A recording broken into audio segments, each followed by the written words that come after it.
de recherche directe. Alors, si vous voulez créer une zone de recherche inversée, alors dans ce cas-là, on va utiliser un autre espace de nom, sous forme d'un arbre ou d'un arbre renversé. Alors, ici nous avons les 4 niveaux, c'est-à-dire les 4 octets. Il s'agit ici d'une adresse IPv4 qui commence de 0 jusqu'à 255. Vous voyez ici les 4 niveaux. Donc, premier octet, deuxième, troisième, quatrième. Et en haut, à la tête de la racine, donc nous avons IN, ADR, ARPA.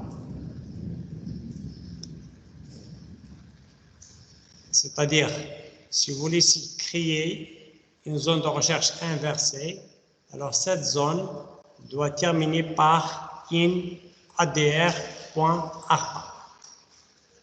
Donc, au départ, on aura ici la partie bien sûr réseau, seulement la partie réseau. Par exemple, si l'adresse IP est 192.168.1.0/24. Donc, la partie réseau, ce sont les 4 premiers octets, c'est-à-dire 192.168.1. Alors, le 4e octet est omis. OK? C'est par exemple l'adresse IP/16. Alors, on aura donc ici, on va mentionner non seulement les 2 premiers octets. C'est clair? Un exemple d'une zone inversée.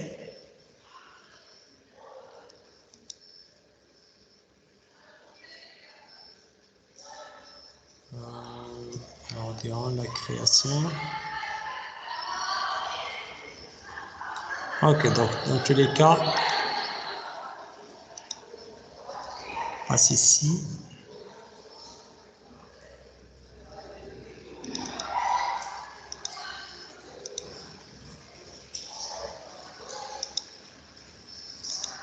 Donc c'est à la première sur CentOS 1. Alors vi/tc/memd.conf.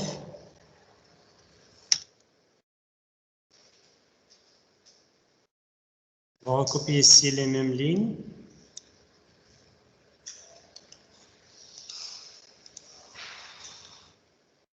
Mode insertion,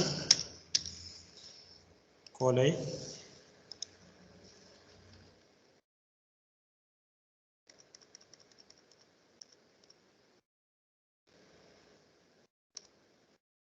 Alors, l'adresse IP se termine par 1, 168, 192. C'est clair? Parce que notre préfixe est /24. Donc, les trois premiers octets inversés. Donc, on inverse ici les octets. Point in ADR, point ARPA, point. C'est clair, c'est le nom. Donc, la partie réseau, c'est-à-dire les bits ou les octets qui représentent la partie réseau, plus donc, point in ADR, ARPA. Toujours le type c'est master. Par exemple, ici, au lieu de DB, vous pouvez ici mettre n'importe quel nom. Classe.inv, classe. Donc, un nom différent, bien sûr, de classe.db. C'est tout. Donc, devant zone, le nom de la zone. Moi, ici, il est obligatoire de mentionner ici la partie réseau. .inadr.arpa. Suivi par le type et le fichier. Alors, j'enregistre, je quitte le test checkconf.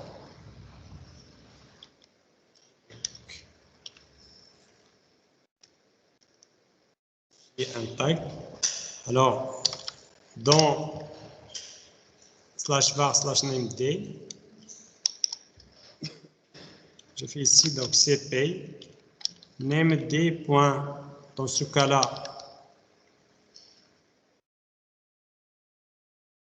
Je vais utiliser ce nom ou ce fichier, named.loopback, pour créer classe.inv.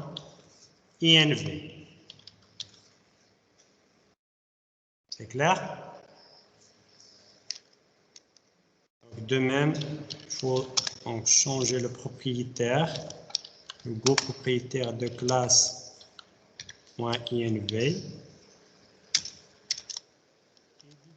Par la suite,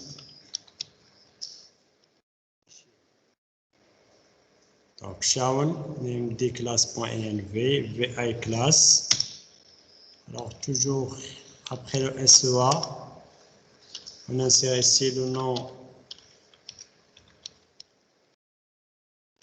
FKDN des serveurs, CentOS1.class.mar, suivi par l'adresse mail de route. Donc, CentOS1 correspond ici au service DNS. Alors ici, dans cette zone, nous n'avons pas d'enregistrement de type A, ni de type 4A. Alors, on va supprimer ça. Regardez seulement les enregistrements de type PTR. Et dans une zone de recherche inversée, les enregistrements sont de type PTR ou un pseudo, c'est-à-dire signé. Donc PTR, quel est le nom de la machine? Pardon. Quel est le reste d'adresse IP? Donc nous avons ici commencé l'adresse par 192.168.1.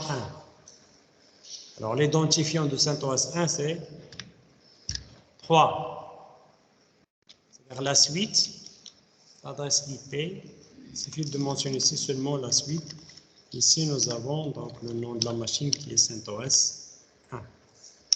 Je vais ajouter ici 4. Alors, PTR, CentOS 2. Donc, deux enregistrements, deux pointeurs qui pointent sur les deux noms, CentOS 1 et CentOS 2. Ici, on trouve seulement la suite des adresses IP, des deux adresses IP. Donc, le SEA, le NS, liste les enregistrements PTR. Pour terminer, vous tapez ici sharp2.q pour quitter. Named check zone. Name, le nom ici c'est classe.inv. Ok, donc le fichier intact. Alors, il suffit maintenant de redémarrer le service.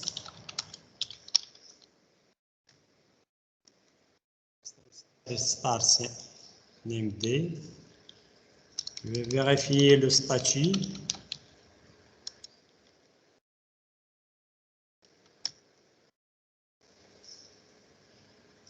Ok, le service actif.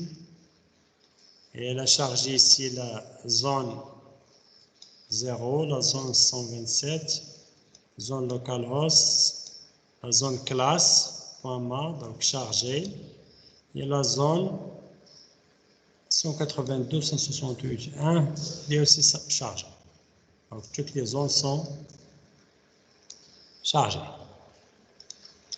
Alors, nslookup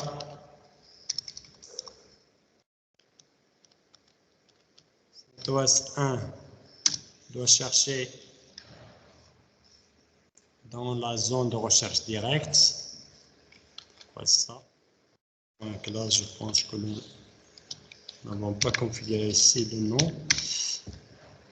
Ok, donc la première requête permet de chercher dans la zone de recherche directe. Et la deuxième dans la zone de recherche inversée.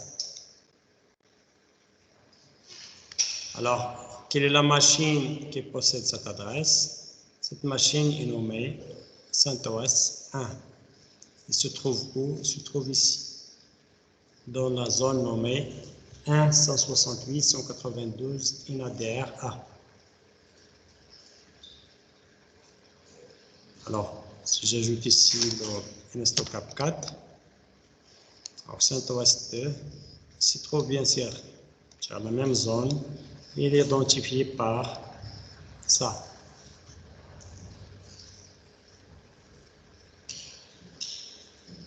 De même, si vous voulez ici lancer cette requête, partir. Non.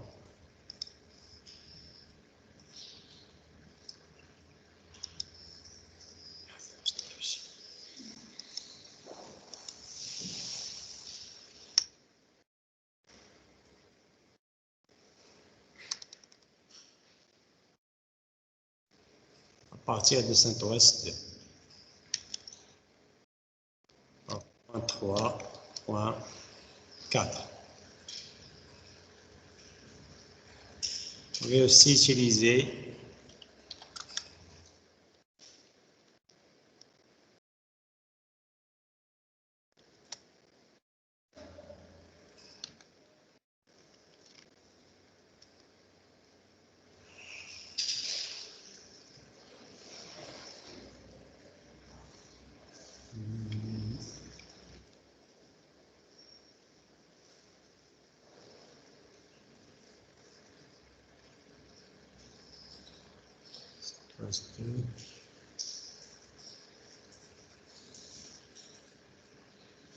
alors CentOS 2, il n'a pas envoyé l'adresse IP de CentOS 2, il a envoyé seulement l'adresse IP du serveur de réponse, qui est le 1.3.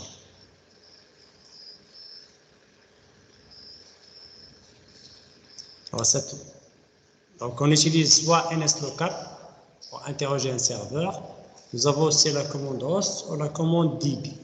Donc dig suivi par l'adresse IP du serveur ou le nom du serveur DNS suivi par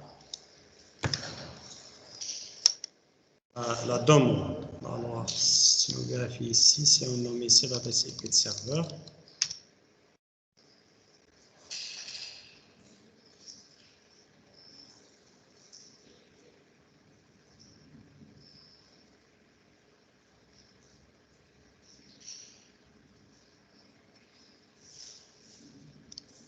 donc CentOS 2.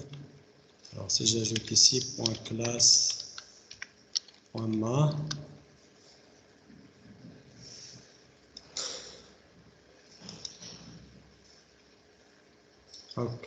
c'est un problème de suffixe.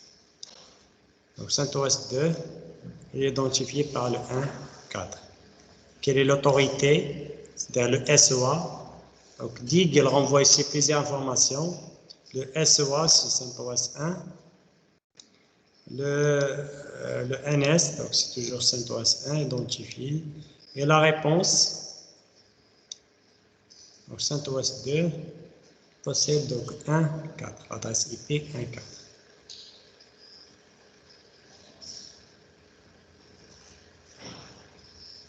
Question?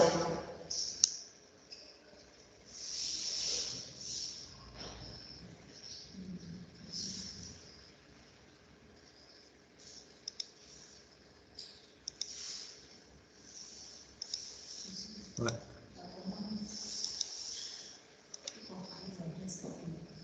La commande?